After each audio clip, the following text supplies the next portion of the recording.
আপনারা দেখছেন tribe TV Bangla, আপনাদের সঙ্গে আমি শান্তনু। নীতি নির্ণয় না দুর্নীতির আরও একটা পর্ব আমরা শুরু করছি। আর একটা পর্ব থেকেও আমার মনে হয় পার্ট 2, রিজু দত্ত পার্ট 2 আমরা শুরু করছি নীতি দুর্নীতির এই সিরিজে। প্রবাবলি আজকেই একটি পর্ব, এমন একটি পর্ব আপনারা দেখতে যাচ্ছেন যেখানে আমাদের অতিথিরকে আমরা দুটো পার্টে ভাগ করলাম, অর্থাৎ পার্ট 1 এবং পার্ট 2।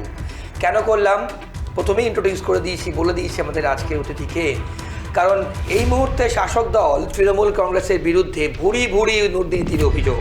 সব ক্ষেত্রে যেদিকে আমরা দেখি দুর্নীতি দুর্নীতি আর দুর্নীতি, যা একটি পর্বে হয়তো আপনাদের সামনে এক্সপ্লেন করা কিংবা আপনাদের সামনে বোঝানো কিংবা তার প্রপার এক্সপ্লেনেশন একটি পর্বে কিন্তু সম্ভব নয়, ডিফেন্ড করা একটি পর্বে কিন্তু সম্ভব নয়।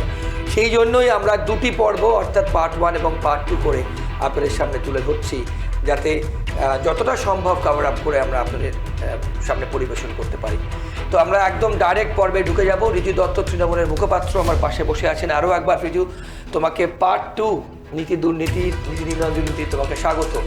আমরা প্রথম পর্বে যেগুলো ডিসকাস করেছিলাম, যে সমস্ত পার্ট নিয়ে, আমি একদম প্রথমেই তোমাকে জিজ্ঞেস করব যে আজকে তুমি যে দলের মুখপাত্র, সেই দলের বিরুদ্ধে সব ক্ষেত্রে কিন্তু দুর্নীতির অভিযোগ উঠছে। আমরা প্রথম এপিসোডে কিছুটা ডিসকাস করেছিলাম। এই যে এত দুর্নীতি চারিদিকে, 14 বছর, প্রায় 14 বছর হতে যাচ্ছে তোমরা ক্ষমতায়, দলে ক্ষমতায় আছে। আগামী দিনে পরের বছরই 1 বছর পর কিন্তু 1-1.5 বছর পর কিন্তু বিধানসভা নির্বাচন। কি মনে হচ্ছে এই দুর্নীতির জবাব কি মানুষ দেবে? তৃণমূল কংগ্রেস একটা বিরাট বড় পরিবার, একটা ছোট বীজ যেটা মমতা ব্যানার্জি ফুটেছিলেন, সেটা একটা বড় বৃক্ষে পরিণত হয়েছে। যারা কাজ করে তারা ভুল করে, কাজ না করলে তো ভুলের কোনো প্রশ্নই ওঠে না। 100টার মধ্যে 99টা কাজ ঠিক হচ্ছে। 1% কেউ বা কারা তৃণমূল কংগ্রেসের সিম্বলের আড়ালে বা পতাকার আড়ালে ব্যক্তি স্বার্থ চরিতার্থ করতে গিয়ে ভুল করেছে। কিন্তু ভুল করার পর শাসক দল কি করেছে সেটা দেখতে হবে। বেশ বেশ পার্থ চ্যাটার্জিকে যেমন আমি প্রথম পর্বেও বলেছিলাম 7 দিনের মধ্যে দল থেকে বহিষ্কার করে দেওয়া হয়েছে, ঠিক একইভাবে যারা যারা দুর্নীতির সাথে জড়িত মানে প্রমাণিত, তাদেরকে কিন্তু দল রেয়াত করেনি। কিন্তু যারা তৃণমূলের দিকে দুর্নীতি নিয়ে আঙুল তুলছে, সেটা কংগ্রেস হোক, এখনও ন্যাশনাল হেরাল্ড কেস চলছে, ইডি সিবিআই চলছে, সেটা সিপিএম যদি হয়, আমি তো আবারও বলছি, যদি সিপিএম জামানায় সোশ্যাল মিডিয়া ক্যামেরা ফোন থাকতো, তাহলে ওদের 34 বছরের সরকার 3.5 মাস চলতো না। এরা এত দুর্নীতি করেছে। সুজন চক্রবর্তী সিপিএম নেতা কিছুদিন আগে অবধি সারদার যে এজেন্ট, যারা 40% করে কমিশন নিত, যখন সারদা কাণ্ড হলো তাদেরকে নিয়ে মিছিল করেছে। জিজ্ঞেস করুন না সুজন চক্রবর্তীকে যে বুম্বা কে, সারদার অফিসটা কোথায়? সারদার অফিসটা হচ্ছে সেই জায়গায় যেখানে সুজন চক্রবর্তী বিধায়ক ছিল। এখনো পুরনো ছবি গুগলে মানুষ, আপনাদের দর্শক সার্চ করলে পাবে, অনুকূল মাইতি আয়কর কর্তা মরে গেছে, চিটফান্ডের মাথা, তিনি মোহাম্মদ সেলিমের সামনে দাঁড়িয়ে বুদ্ধবাবুকে উত্তরীয় পড়িয়ে দিচ্ছে। গণশক্তি, সিপিএমের মেন মুখপত্র গণশক্তি, বছরের পর বছর, দশকের পর দশক প্রথম পাতায় অ্যাড বেরোতো সারদার। সিপিএম জানতো না সারদা কি? ওরা কি ভাবতো সারদা রোলের দোকান? চোর চ্যাচোর চিটিংবাজের একটা দল, গণহত্যা গণধর্ষণের পরিচালকেরা, এখন এরা ধোয়া তুলসী পাতা হয়েছে। যদি তৃণমূল কংগ্রেসে কেউ ভুল করে থাকে, তৃণমূল কংগ্রেস অ্যাকশন নিয়েছে। বিজেপি শেষ হয়নি, বিজেপি, আমি বিজেপিতে পুরো ভারত ভ্রমণে যাব না, বাংলায় যে বিজেপি কেন্দ্রের সরকার চালাচ্ছে, যে বিজেপির কেন্দ্রের শাসক দল, সেই বিজেপির স্বরাষ্ট্রমন্ত্রী অমিত শাহর অধীনে সিবিআই, সেই বিজেপির ফিনান্স মিনিস্টার অর্থমন্ত্রীর অধীনে ইডি এবং সিবিআই নারদা এবং সারদা কেলেঙ্কারিতে, নারদা এবং সারদা দুর্নীতিতে চার্জশিটে নাম দিয়েছে শুভেন্দু অধিকারী। সে বিজেপির বিরোধী দলনেতা, সে প্রশ্ন করছে তৃণমূলের দুর্নীতি নিয়ে। ওই একটা হিন্দিতে কথা আছে না, ধুল মুহ পে হ্যায় আর আয়না সাফ কর রহে। আগে নিজেদের চরকা তেল দিক, আগে নিজেদের ঘর ঠিক করুক। আমরা, আমাদের পক্ষে তৃণমূল এত বড় পরিবার, সবার পেছনে সিসিটিভি মনিটরিং করা সম্ভব নয়। আমি দলের মুখপাত্র, আমার পেছনে মমতাদি বা অভিষেক দাস সিসিটিভি লাগিয়ে রাখা সম্ভব নয়। কিন্তু আমি যদি চুরি করি, চিটিংবাজি করি বা দুর্নীতি করি, তার দায় আমার, তার দায় দলের নয়। কিন্তু দল যদি সেটা জানতে কিন্তু পারে, সেটা যদি তারপরে দলের দল নাম কি করে করবে? তুমি করো সেক্ষেত্রে কি হবে? সেটাও আমার দায়। বুড়ি বুড়ি অভিযোগ আছে তো। সেটা তো আমার দায়। দল তো আমাকে বলেনি কিছু করতে। আমি যদি করি, বা পার্থ চ্যাটার্জি যেটা করেছে সেটা তো ও দলের নাম ভাঙিয়ে করেছে, দল তো ওকে বলেনি করতে। তো দলের কেন দায় নেবে? দলের দায় কোথায়? যে যখন দলের কোনো পোর্টফোলিও হোল্ডার, কোনো নেতা মন্ত্রী বা কারুর ভাবে নামে যদি অভিযোগ আসে, সেই অভিযোগ খতিয়ে দেখে যদি প্রমাণ থাকে, তাহলে তাকে দল থেকে বহিষ্কার করতে। আর দল তো করছে, কয়েকশো এরকম ছেলেকে বার করে দিয়েছে দল থেকে। অনুব্রত মণ্ডলকে কেন বহিষ্কার করলে না তোমরা? অনুব্রত মণ্ডল যদি তাকে তো বীরভূমে ওয়ান সেকেন্ড না, আমি শেষ করিনি, আমি প্রশ্ন শেষ করি, Please. শেষ করি। তাকে তো সাংগঠনিক মিটিং এ তোমরা রিপ্রেজেন্ট করার জন্য বলা হচ্ছে। আমি তোমার কোয়েশ্চেনটার সাথে আরেকটা নাম অ্যাড করছি, কেন তৃণমূল জ্যোতিপ্রিয় মল্লিক বা বালুদাকে বহিষ্কার করেনি? বেশ, রাইট, তোমার আমি অ্যাড করলাম। বেশ, বলো বলো বলো। অনুব্রত মণ্ডলকে সিবিআই অ্যারেস্ট করেছে, তার মাতৃহারা কন্যাকে অ্যারেস্ট করেছে কার বেসিসে? তার আত্মরক্ষী সাইগাল হোসেনের কথার বেসিসে। কিছুদিন আগে সাইগাল হোসেনকে সুপ্রিম কোর্ট বেল দিয়ে দিয়েছে, অনুব্রত মণ্ডল বেল হয়ে গেছে। সুদীপ বন্দ্যোপাধ্যায়কে অ্যারেস্ট করেছিল, 45 দিন ভুবনেশ্বরে রেখেছিল সিবিআই। তারপরে সুদীপ বন্দ্যোপাধ্যায় বেরিয়েছেন, বেরিয়ে মনোনয়ন জমা দিয়েছেন কার কাছে? কেন্দ্রীয় নির্বাচন কমিশন, লোকসভায়। তিনি আবার ভোটে জিতে পার্লামেন্টে আছেন। এই প্রতিহিংসার রাজনীতি যেটা বিজেপি করে কেন্দ্রীয় তদন্তকারী সংস্থা দ্বারা, তার কি ভিত্তি আছে? আমি তো নাম নিচ্ছি, আরেকটা নাম মদন মিত্র। এতদিন ইডি সিবিআই করলো, তারপরে মদন দা আবার কেন্দ্র নির্বাচন কমিশন দ্বারা যে ইলেকশন হচ্ছে, বিধানসভা ইলেকশন, তাতে মনোনয়ন জমা দিলেন, তার মনোনয়ন অ্যাকসেপ্ট করা হলো, মানুষের ভোটে তিনি আবার বিধায়ক হলেন। বেশ বেশ। ঠিক একইভাবে বাকিবুর রহমানের স্টেটমেন্টে বালুদাকে অ্যারেস্ট করা হয়েছে রেশন দুর্নীতিতে। বাকিবুর রহমানকে হাইকোর্ট বেল দিয়ে দিয়েছে, সুপ্রিম কোর্ট বেল দিয়ে দিয়েছে। 2-3 দিনের মধ্যে বালুদার বেল হয়ে যাবে, মানে 2-3 মাসের মধ্যে, কিছু দিনের মধ্যে বালুদারও বেল হয়ে যাবে। তো প্রতিহিংসার রাজনীতি করে প্রমাণ না থাকলে তুমি জোর জবরদস্তি আমাকে অ্যারেস্ট করতে পারো। কালকে ইডি সিবিআই আমার বাড়িতে এসে আমাকে তুলে নিয়ে যেতে পারে, কিন্তু সুপ্রিম কোর্টের কাছে তো প্রমাণটা দিতে হবে। আমি সেই জন্যই উদাহরণটা দিলাম। কেন আমরা এখনো অনুব্রত দাকে বাংলার বাঘ বলছি? কারণ তাকে প্রতিহিংসার রাজনীতির জেরে বীরভূম জিততে পারবে না বলে অনুব্রত মণ্ডলকে অ্যারেস্ট করা হয়েছে। বালুদা থাকলে উত্তর 24 পরগনায় বিজেপি পদ্ম কেন, পদ্মর কুঁড়িও ফোটাতে পারবে না, বালুদাকে অ্যারেস্ট করা হয়েছে। আমার কথা হচ্ছে, যদি সিবিআই ইডির কাছে প্রমাণ থাকে, তাহলে প্রধান যে অভিযুক্ত বাকিবুর রহমান, তার নাকি কয়েক হাজার হাজার কোটি টাকার দুর্নীতি করেছে, হাজার হাজার অ্যাসেট, কোটি টাকার অ্যাসেট নাকি সিবিআই ইডি ট্যাগ করে দিয়েছে, তাহলে তাকে কোর্ট বেল দিচ্ছে কি করে? বেশ বেশ রিজু, আমি সব অ্যাকসেপ্ট করলাম। এবার আমায় বলো, এই যে দুর্নীতি, এত দুর্নীতি নিয়ে আমরা এই অনুষ্ঠান করছি, দুর্নীতি মানুষ করে কি মোহর জন্য করে তুমি মনে করো? যদি কোনো মোহ না থাকে, কোনো স্পেশাল অ্যাট্রাকশন না থাকে, কোনো ইনক্লিনেশন না থাকে, তাহলে দুর্নীতি কেন করবে? প্রথম প্রশ্ন। দ্বিতীয় প্রশ্ন, এই যে দুর্নীতি করছো, আমি প্রথমেই বললাম তোমাকে যে দলের নাম ইউজ করে, দলের নাম, আমার পদ ইউজ করে, আমার পোর্টফোলিও ইউজ করে যদি আমি কোনো দুর্নীতি করি, সেই ক্ষেত্রে দল কিন্তু রেসপন্সিবল, যেহেতু আমি তার নামটা ইউজ করছি। তোমাদের দলের এরকম বহু বহু নেতা নেত্রী আছেন, রিসেন্ট আবাস যোজনা নিয়ে দুর্নীতি চলছে, নারী নিরাপত্তা নিতে আগের দিনেও বলেছি, এখনো বলছি। তো আমার একদম স্ট্রেট এন্ড সিম্পল কোয়েশ্চেন, দলের কি রাশ নেই কোথাও, কন্ট্রোল নেই কোথাও? ওয়ান ম্যান পার্টি হলো কি এটা হয়? আমি তোমাকে প্রথমেই বললাম, এত বড় বৃহত্তর পরিবারে সবার পেছনে সিসিটিভি লাগানো সম্ভব নয়। যখন পার্থ চ্যাটার্জি অ্যারেস্ট হলো, পার্থ চ্যাটার্জির বিরুদ্ধে যখন জনরোষ আছড়ে পড়লো, যখন দলের কাছে এটা প্রমাণিত হয়ে গেল যে পার্থ চ্যাটার্জি মানুষের, তৃণমূলের আড়ালে মানুষের স্বপ্ন বিক্রি করেছে, মানুষের চাকরি বিক্রি করেছে, দল তো তাকে রেয়াত করেনি। ঠিক একইভাবে কোটি কোটি টাকা তাই পাওয়া গেল, ঠিক পাওয়া গেছে তো, মানুষ দেখেছে। তৃণমূল তো 7 দিনের দুর্নীতির চূড়ান্ত পর্যায়ে কোটি কোটি টাকা, কোটি কোটি টাকা মানুষ তো দেখেছে, এবং তৃণমূল কংগ্রেস 7 দিনের মধ্যে তাকে ক্যাবিনেট এবং দল থেকে বহিষ্কার করেছে। ঠিক একইভাবে কুন্তল তৃণমূল কংগ্রেসের যুব নেতা ছিল, শান্তনু তৃণমূল কংগ্রেসের হুগলি জেলা পরিষদের কর্মাধ্যক্ষ ছিল, তাদেরও তো দল থেকে বার করে দিয়েছে। কেউ তো দলে আলালের ঘরে দুলাল করে রাখেনি। বিজেপি যত ভারতবর্ষের চোরটা চিটিংবাজ, সেটা কনরাড সাংমা থেকে শুরু করে ইয়াদুরাপ্পা অবধি, যাদের বিরুদ্ধে, এবং কিছুদিন আগে মহারাষ্ট্রে এখন ইলেকশন হবে নবাব মালিক, যাদের বিরুদ্ধে নরেন্দ্র মোদী, অমিত শাহ সার্বজনীন মঞ্চ থেকে বলছে চোর, ভোটে জেতার জন্য তাকে বিজেপির পতাকা পরিয়ে জয়েন করাচ্ছে এবং তাদের বিরুদ্ধে ইডি সিবিআই এর যত কেস আছে বন্ধ করে দিচ্ছে, সেটা দুর্নীতি নয়?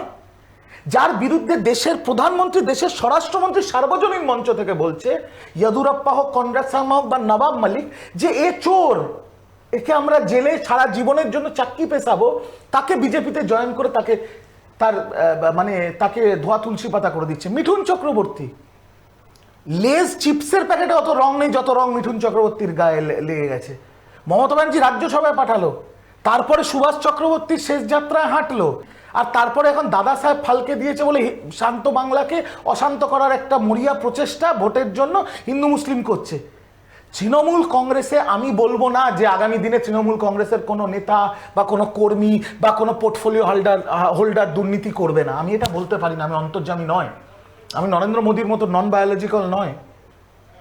কিন্তু যদি কেউ করে, তৃণমূল কংগ্রেসের নাম, অভিষেক বন্দ্যোপাধ্যায়ের নাম, মমতা বন্দ্যোপাধ্যায়ের নাম বা সিম্বল ব্যবহার করে যে কেউ যদি মানুষের সাথে প্রতারণা করে, দুর্নীতি করে, চুরি করে, চিটিংবাজি করে, তাহলে এই দর্শক আপনাদের বলছি, আপনারা সঙ্গে সঙ্গে অভিষেক বন্দ্যোপাধ্যায়ের অফিসে নেত্রীর বাসভবনে চিঠি করে জানান।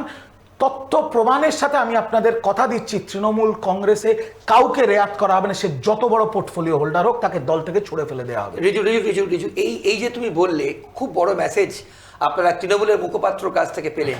এই তৎপরতা কিংবা এই যে এত অ্যাটেনশন দেওয়া আগে কেন হয়নি? সবসময় এখন কি দল চাপে বলে তুমি এটা বললে? কিসের চাপ? কিসের চাপ? আমার তোমাকে কাউন্টার প্রশ্ন, কিসের চাপ? এই যে এত মানুষের আন্দোলন, তুমি জানো ভালো, বাম অতি বামের এই নাটক এখন মানুষের কাছে প্রকাশ্যে। আর পুজোর সময় যে লোকেরা এই সোকল্ড এই অভয়ার বিচার নিয়ে ঘুরছিল মণ্ডপে মণ্ডপে, সেগুলো আমি ক্যামেরার সামনে বলছি যাদবপুরের পড়ুয়া, যাদবপুরের বামপন্থী একজন প্রফেসরের কথায় তারা গেছিল।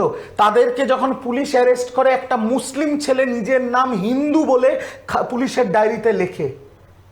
নাটক হচ্ছে। আর দুর্গাপুজোর সময় যত দ্রোহের কার্নিভাল, এই তো ছট পূজা গেল, কেন বেরোয়নি যাদবপুরের এই পড়ুয়াগুলো ঘাটে ঘাটে অভয়ার বিচার চাই বলে? কেন যায়নি? কেন যায়নি? শুধু দুর্গাপুজো বাঙালির প্রধান উৎসব, বাঙালির সবচেয়ে সেন্টিমেন্টের জায়গায় নোংরামিটা করতে হবে? 54 কোটি টাকা কামাবে ডাক্তাররা কর্মবিরতি করে সরকারের মাইনে নিয়ে, সেটা ক্রিমিনাল অফেন্স নয়, সেটা দুর্নীতি নয়? না, আমাদের তো কাউন্টার ফ্রন্ট না। আমি এই যে বাইনারি, এই বেঞ্চমার্কটা মিডিয়া কি করে তৈরি করছে? যদি সরকারকে গালাগাল দেয় আর পুলিশ পেটায়, তাহলে সে বিরাট বড় বিপ্লবী। কিন্তু ওই ফ্রন্টে যারা আছে, ওই ফ্রন্টে যারা আছে তারা কিন্তু অলরেডি সাসপেন্ডেড। 1 সেকেন্ড, এখন আর কেউ সাসপেন্ড না, হাইকোর্ট সবার সাসপেনশন তুলে নিয়েছে। খবর রাখো, সবার সাসপেনশন তুলে নিয়েছে, সবাইকে হাইকোর্ট বলে দিয়েছে আবার কাজে ফেরত যেতে পারো, হোস্টেলেও যেতে পারো। তো মাই কোয়েশ্চেন ইজ, মিডিয়া এই বেঞ্চমার্কটা কি করে তৈরি করছে যে সরকারকে গালাগাল দিলে, মমতা ব্যানার্জিকে গালাগাল দিলে আর পুলিশকে গালাগাল দিলে আর পেটালে, তাহলে তুমি নাগরিক, সাধারণ নাগরিক আর বিরাট বড় বিপ্লবী। আর যদি মানুষ পরিষেবা না পেয়ে মানুষের বাড়ির পরিবার পরিজন মরে যাবে, আর তারা যদি ডাক্তারকে একটা ঠাস করে চড় মারে, তাহলে তারা তৃণমূলের গুন্ডা। এই বেঞ্চমার্ক কি করে হয়? যে ডাক্তাররা থ্রেট কালচার বলে, যে বাম, অতি বাম, মাকু, নকশাল, আরে আমি তো নাম করে বলছি, দেবাশিস হালদার পিডিএসএফ এর সদস্য, নকশালপন্থী রাজনীতি করে। ঋত্বিক ঘটক বলে গেছিলেন এ পলিটিক্যাল বলে কিছু হয় না। অনিকেত মাহাতো ডিএসও করে, নাম করে বলছি, বলতে পারবে মিথ্যা কথা বলছি? রুমেলিকা কুমার পিডিএসএফ করে, নকশাল রাজনীতি করে। ওরা চেয়েছিল অভয়ার বিচারকে সামনে রেখে, অভয়ার লাশের ওপর দাঁড়িয়ে আমাদেরও ফান্ডে 4-5 কোটি টাকা ঢুকলো, আমাদেরও কাজ করতে হলো না, প্রাইভেটে গিয়ে সার্ভিস করলাম, সব কাগজে বেরিয়েছে, মুখ্যমন্ত্রীও লাইভ স্ট্রিমে দেখিয়েছিল, সবাই নিজের পকেট ভরেছে, এখন কিছুদিন এইভাবে চলবে। আর তার বিরুদ্ধে এরা ভেবেছিল পুরো বাংলা স্বাস্থ্য ব্যবস্থাটাকে মাকুনিদের একটা মুক্তাঞ্চল করবে, সেটা হয়নি। যাদেরকে থ্রেট কালচার দিয়ে দাগিয়ে দেওয়া হয়েছে, আজকে তারা তো প্রতিবাদের রাস্তায় নেমেছে, তাহলে তাদের তৃণমূল কেন বলা হচ্ছে? তারা নাগরিক নয়, তারা ডাক্তার নয়, তাদের অধিকার নেই? তাহলে তোমরাই তো মিডিয়ায় তাদের অধিকার খর্ব করছো। তারাও তো সাধারণ নাগরিক, তারাও তো ডাক্তার, তাদের কেন তৃণমূল বলছো? তাহলে ওদের বলো সিপিএম, ওদের বলো নকশাল, ওদের বলো ডিএসও, ওদের বলো এসইউসিআই। একতরফা তো হতে পারে না বস। বললে দুদি কি বলো?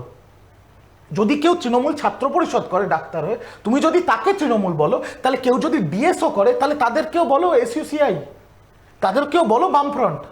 সে একতরফা বললে তো হবে না। আজকে অভয়া এখনো বিচার পায়নি। জয়েন্ট ডাক্তার্স ফোরামের অ্যাকাউন্টে 4 কোটি টাকা,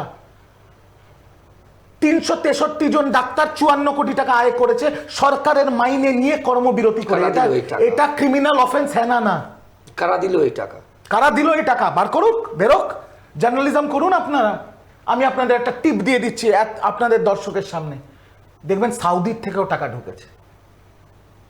যান না, খোঁজ নিন না, খোঁজ নিন, বলুন। এদের তো একটা এনজিও করেছে, এনজিওটা যে সেন্ট্রাল গভর্নমেন্ট ওদের যে ট্রাস্ট করেছে, আর সেখানে বলা আছে আমরা রক্তদান শিবির করব। কটা রক্তদান শিবির করেছে এরা বলেছে সোশ্যাল কাজ করব। কটা সোশ্যাল কাজ করেছে? কম্বল বিতরণ করেছে, দুর্গাপূজায় নতুন জামা কাপড় দিয়েছে কাউকে? রক্তদান শিবির করেছে? করেনি তো। কি করেছে? কার্নিভাল করেছে দ্রোহের। কি করেছে? মশাল নিয়ে হাঁটছে, সেখান থেকে পেমেন্ট যাচ্ছে। এদেরকে বলুন একটা ট্রাস্টের অ্যাকাউন্ট পরিষ্কার কোথা থেকে টাকা এসছে বলুন না, অডিটেড ব্যালেন্স শিট আপনাদের মিডিয়ার সামনে প্রকাশ করে দিতে। দেখাতে পারবে? ক্ষমতা আছে? এদের কর্মবিরতির জন্য যে 29 জন সাধারণ গরিব মানুষ যাদের মেডিক্লেমের ক্ষমতা নেই, যারা বেসরকারি হাসপাতালে যেতে পারে না, যাদের পরিবার মারা গেছে, এই 4 কোটি টাকার থেকে তাদেরকে কম্পেনসেশন দিল না কেন ডাক্তাররা? অভয়া যদি বাংলার মেয়ে, কলকাতার মেয়ে হয়, আর তার যদি বিচারের দাবি 100তে 100% ঠিক, আমরাও চাই অভয়ার বিচার হোক, দোষীর ফাঁসি হোক, তাহলে এদের কর্মবিরতির জন্য যে 29 জন মারা গেছে, ব্যারাকপুরের একটা 28 বছরের বাচ্চা ছেলে বিক্রম বলে বিনা চিকিৎসা আর্জি করে পড়ে পড়ে মরে গেছে, ওর বিচারটা কে করবে? ওর মা বাবাকে কে কম্পেনসেশন দেবে? এই ডাক্তাররা যদি এতই ধোয়া তুলসী পাতা সতী সাবিত্রী হয়, তাহলে এদের এই 4 কোটি টাকার থেকে কেন বিক্রমের মাকে গিয়ে টাকা দেওয়া হলো না, কম্পেনসেশন দেওয়া হলো না কেন? বেশ, এই উত্তরগুলো তো নিতে হবে। রিজু, আমি পরবর্তী প্রশ্ন এটা করবো তোমার। এই যে স্বাস্থ্য দুর্নীতি, ডাক্তারদের কিন্তু একটা, শুধু ডাক্তারদের নয়, এই দুর্নীতি কিন্তু অনেকদিন ধরে চলছে বলে তাদের। কোনো দুর্নীতি নেই, মিথ্যে কথা। কোনো দুর্নীতি নেই, মিথ্যে কথা। স্বাস্থ্য দপ্তরে কোনো দুর্নীতি নেই, মিথ্যে কথা। কিছুদিন আগে মিডিয়াতে, পত্রিকাতে, কাগজে, বড় বড় সংবাদ মাধ্যমে বেরোলো আরজি করে নাকি কবে না কোথায় সন্দীপ ঘোষ নাকি কাকে টেন্ডার দিয়ে গেছে, রক্তমাখা গ্লাভস এসছে। হয়েছিল তো? হ্যাঁ কি না হয়েছিল তো? আরজি করের এখন, সন্দীপ ঘোষ তো গারদের ভেতরে, আরজি করের এখন যে ওখানের যে ল্যাব আছে, সেই ল্যাবে পরীক্ষা করে বলেছে এগুলো রক্ত না, এটা লেটেক্সের সাথে একটা কেমিক্যাল, যেটা পরবর্তীকালে একটা কেমিক্যাল রিয়াকশনে লাল হয়ে গেছে।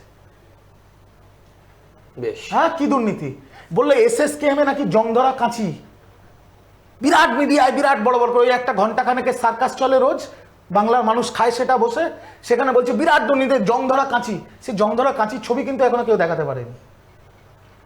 আমি আরেকটা কথা বলছি, একটুখানি ইনভেস্টিগেটিভ জার্নালিজমের দরকার।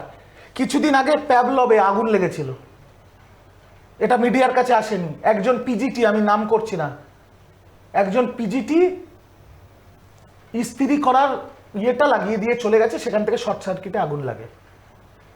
আমি যদি ঘুরিয়ে বলি যে এই পিজিটি এই বামপন্থী ডাক্তারদের, বাম অতিবাম ডাক্তারদের আন্দোলনের সাথে যুক্ত ছিল, ইচ্ছে করে ওটা অন করে গেছে যাতে আগুন লাগে আর সরকারের ওপর আঙুল ওঠে।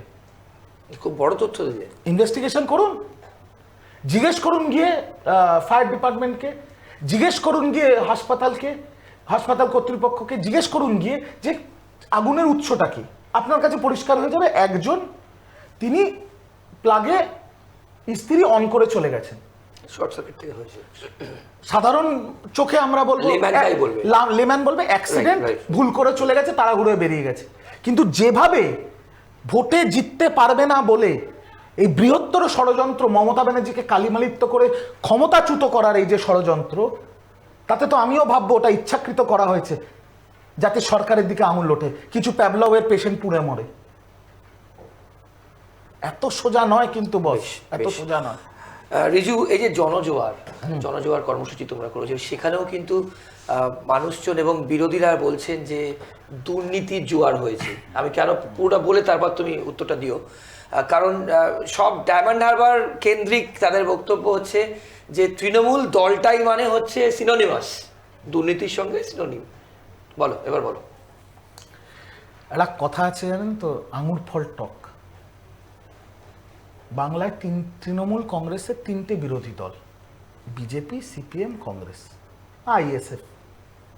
তার মধ্যে কংগ্রেস 0, আইএসএফ 1 ছিল, সেটা আবার 0 হয়ে যাবে, সিপিএম 0, আর বিজেপি 77। তো চারটের মধ্যে কমে গেছে, আরো কমে গেছে। এখন জয়েনিং হওয়ার পর ওরা 60-62-তে নেমে এসছে। এটা 2026-এ 40-এর নিচে চলে আসবে। বাট হোয়াট এভার, আমার কথা হচ্ছে আপনাদের মানুষ ভোট দিচ্ছে না, আপনাদের কাউকে কাউকে মানুষ শূন্য করে দিয়েছে, কাউকে কাউকে মানুষ অপ্রাসঙ্গিক করে দিয়েছে। মানুষের বিশ্বাস, ভরসা, ভালোবাসা, আশ্বাস মমতা ব্যানার্জি, তৃণমূল কংগ্রেস, অভিষেক ব্যানার্জি। আপনাদের জ্বলন হবে, এটা খুবই স্বাভাবিক। কিন্তু এই যে জনজুয়ার কর্মসূচি, একটা ফালতু কথা বলে দিতে কিছু যায় আসে না। রাস্তা দিয়ে আমরা যখন হাঁটি প্রচুর কুকুর ঘেউ ঘেউ করে, সব কুকুরকে তো তাড়ানো সম্ভব নয়। তাই আমি এখন ঠিক করেছি পকেটে একটা 5 টাকার বিস্কুট নিয়ে আসবো, যখনই কুকুর ঘেউ ঘেউ করবে বিস্কুট ছুঁড়ে ছুঁড়ে দিয়ে দেবো, তোরা বিস্কুট খা, খুশি থাক। কিন্তু আমার প্রশ্নটা যে এখানে কেউ কি কাউকে, অন্য দলকে আটকেছে কেউ জনজোয়ার করতে? রাহুল গান্ধী ন্যাশনালি একটা যাত্রা করলো, এলকে আদবানিও একটা যাত্রা করেছিল, অভিষেক বন্দ্যোপাধ্যায় জনজোয়ার করছেন, শুভেন্দু অধিকারী, মোহাম্মদ সেলিম, সুজন চক্রবর্তী বা শুভঙ্কর বাবু বা অধীর চৌধুরী, তাদের কি কেউ আটকেছে যাত্রা করতে? কুচবিহার থেকে কাকদ্বীপ তারাও করুক না, কিন্তু করবে কি করে? করলে তো আপনারা পেছনে পেছনে মিডিয়া যাবেন। সেখানে এই বড় বড় নেতাদের পেছনে যদি 5 জন ফ্ল্যাগ নিয়ে হাঁটে, এটা লজ্জা হবে না? লোক নেই, মানুষ নেই, মানুষের সাথে এদের কোনো সম্পর্ক নেই, জনজোয়ারটা করবে কি করে? আমরা জনজোয়ার বলতে পারি কারণ তথ্য প্রমাণ আছে, ছবি আছে, ভিডিও আছে। যেখানে যেখানে কুচবিহার থেকে কাকদ্বীপ অভিষেক ব্যানার্জি গেছে, সেখানে স্বতঃস্ফূর্তভাবে মানুষের সুনামি হয়েছে। ছবি আছে তো, মানুষ দেখেছে তো। এরা করুক না, বাধাটা কে দিচ্ছে? কিন্তু এদের তো সুনামি হবে না, এদের একটা ডোবা পুকুরও হবে না। সেই জন্য অভিষেক ব্যানার্জিকে আক্রমণ। আরে ইট ইজ ভেরি ইজি, জানেন তো একটা কথা আছে যে আপনি যদি একটা বড় গাড়ি কেনেন না, গাড়ি নিয়ে রাস্তা দিয়ে যান, আপনি ধরুন একটা মার্সিডিজ কিনলেন আর সেটা নিয়ে রাস্তা দিয়ে যাচ্ছেন, দেখবেন 10টা লোক যারা বাস স্ট্যান্ডে দাঁড়িয়ে আছে আপনার দিকে তাকিয়ে অকারণে, আপনাকে চেনে না জানে না, বলবে যে এ চুরি চট্টামির টাকা, চিটিংবাজির টাকা, এই টাকা ওই টাকা, বাজে কথা বলবে, আপনাকে চেনেও না। হিউম্যান ট্রেড বলছো। Jealousy is an inherent emotion, right? জেলাসিটা না মানুষের ইনহেরেন্ট ইমোশন। আরে তোরা অভিষেক ব্যানার্জি নখের যোগ্য না, তোরা অভিষেক ব্যানার্জি হতে পারবি না। শুধু গাত্রদাহ হচ্ছে বলে, শুধু জ্বলন হচ্ছে বলে জনজোয়ারকে একটা বাজে মন্তব্য করলো। সেই মন্তব্যগুলো চ্যানেলে ট্রাইব টিভি তৃণমূলকে জিজ্ঞেস করবে। মানে যদি এইরকম মন্তব্য করে আপনাদের মতো উদার টিভির পর্দায় যদি একটু ভেসে থাকা যায়, আরে তোদের বারণ করেছে কে? তোরাও কর না। ওকে, কিন্তু আমার প্রশ্নটা, তৃণমূল মানে সিনোনিমাস দুর্নীতি? বিজেপি মনে করে, সিপিএম মনে করে, কংগ্রেস মনে করে, বাংলার মানুষ মনে করে না। সেই জন্যেই বাংলার মানুষ পরপর 3 বার মমতা ব্যানার্জিকে আশীর্বাদ করে বাংলার মুখ্যমন্ত্রী করেছে। আর খুব বেশি সময় নেই, 1-1.5 বছর বাদে 2026-এর ভোট। 2026-এ চতুর্থবারের জন্য এপ্রিল মাসে বাংলার মুখ্যমন্ত্রীর শপথ নেবেন মমতা ব্যানার্জি, ট্রাইব টিভির পর্দায় বলে গেলাম। আর আমি যদি সামান্য রাজনীতি বুঝি, তাহলে তৃণমূল কংগ্রেস খুব কম করে 220টা আসন পাবে। ও কুণালদা বলছেন 250, আমাদের টার্গেট 250+, কিন্তু মিনিমাম 220টা আসন পাবে তৃণমূল কংগ্রেস। বিজেপি 50-এর নিচে নেমে যাবে, সিপিএম 0 থেকে মহাশূন্যে চলে যাবে, কংগ্রেসও একই অবস্থা। সময় আমাদের শেষ, কিন্তু আমি একটা ওয়ান লাইনার কোয়েশ্চেন করবো, খুব ডিফিকাল্ট কোয়েশ্চেন রিজু প্লিজ। আপনাদের প্রত্যেকের একটা খুব বড় কোয়ারি ছিল, আমাদেরকে জিজ্ঞেস করেছিলেন আপনারা যে শাসক দলের দুর্নীতির জন্য যারা সবার এত ভুরি ভুরি অভিযোগ, তাদের কেন আপনারা আনছেন না? আমরা রিজু দত্ত তৃণমূল মুখপাত্রকে 2টো পর্বে কিন্তু আপনাদের সামনে আনলাম। রিজু, শেষ প্রশ্ন, দর্শকরা হয়তো জানতে চাইবেন, 2026-এর দর্শকদের জন্য বলো, কোনো জায়গায় কি বিধানসভার প্রার্থী রিজু দত্ত হচ্ছে? দল ঠিক করবে, দল ঠিক করবে। আমার কাজ, অভিষেক বন্দ্যোপাধ্যায় কিছুদিন আগে ওনার 7 তারিখ ওনার জন্মদিনে উনি মিডিয়ার লোকেদের সাথে দেখা করেছিলেন। সেখানে সব খবরের চ্যানেলই সেই খবরটা করেছে যে অভিষেক বন্দ্যোপাধ্যায় বলেছেন শুধু দলের প্রতি আনুগত্য দিলে হবে না, তোমার পারফরমেন্স তোমার কথা বলবে। ঠিক।